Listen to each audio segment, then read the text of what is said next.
আমাকে কতবার ফোন করে করে ডাকলো। হ্যাঁ তা না তো কি, বাধ্য হয়ে যেতে হলো, মান সম্মানের ব্যাপার আছে না একটা। আমাকেই নিমন্ত্রণ করে নাই, করতে ভুলে গেছিল। নিমন্ত্রণ করলেও বাবা আমি যেতাম না।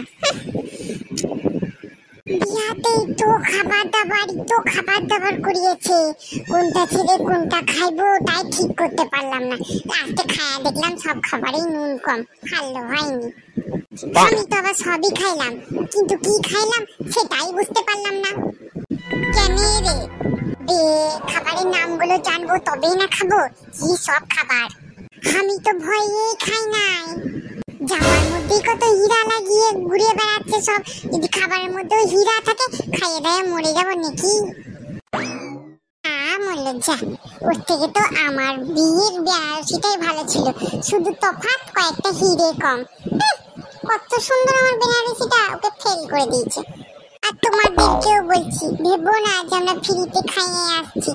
ভালো দেখে দামি দেখে কাঁচের বাটি সেট দিয়ে এসছি। তা না তো কি, এমন আবার গায়িকাটাকে একটা নিয়ে আইছে নাচ করার গান করার লিগে। ও বাবা, বিহা বাড়িতে কি ওরকম ড্রেস পরে গান থেকে প্যান্টই খুলে চলে যাচ্ছে। তা না তো কি, লাস্টে আমাকে কত না রিকোয়েস্ট করলো, ওই জন্য তো আমি স্টেজে উঠে এক দুটো গান গাইয়ে দিলাম।